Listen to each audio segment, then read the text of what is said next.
Ina peta nwi kaunara kada Akapakin nakada aitolot abolia nakada kickboxing kotomuno district loko Kalaki keza ejas alostiko jokan.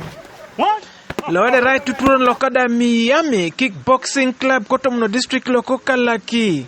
Zakaria epur biji ngesalim daibe karede jas anaptalost akonye konye terekina keskira indi ngosha nono kotomona iborolu da aitutonor ake boliak. So one peka me wana te udo ika netiebe jamun olikede gloves olikede punching bag bandage line one pads li kicking pads and shadow sponge pads mago de line one.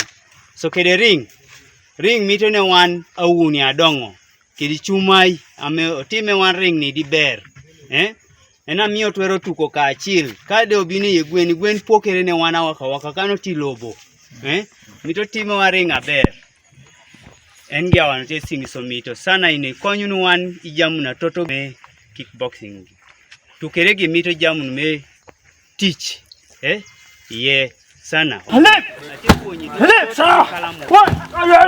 leave you deti mito konya me woki butun kusodi lawada yaita krono kabula sine kotomuno district loko Kalaki Charles Cherop ngesalim daebe Akapakin kanukal aitrot abula sine nu kestebusakin te anyuda be morki kinos itunga. And gentlemen, that we push this team. Let us go on.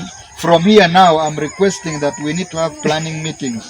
Tournament to be hosted at home. Pascal Engwao atupte na polona cholongo LC5 loko Kalaki ngesalim daebe ekotuni tunga morki kanukada Aisipej abula sinenu. Like the times of competitions are not, we would not buy some of the things we can get from our health facility.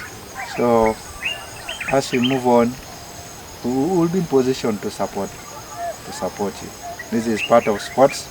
Diketi agwang ngesalim da berai borene jok kanukada aitotable sinenu kotomuno district loko Kalaki ide kotunete quest akirokere alos da kojokan.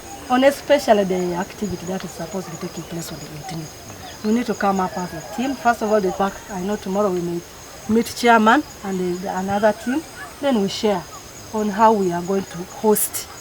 Because hosting 13 districts is not a simple thing. It is a blessing to us as Kalaki. And therefore we want to put our heads together and forge a way forward on how we are really going to make this activity a very colorful one. Michael Onyinge, TV East, Kalaki District. Want to come in, sir?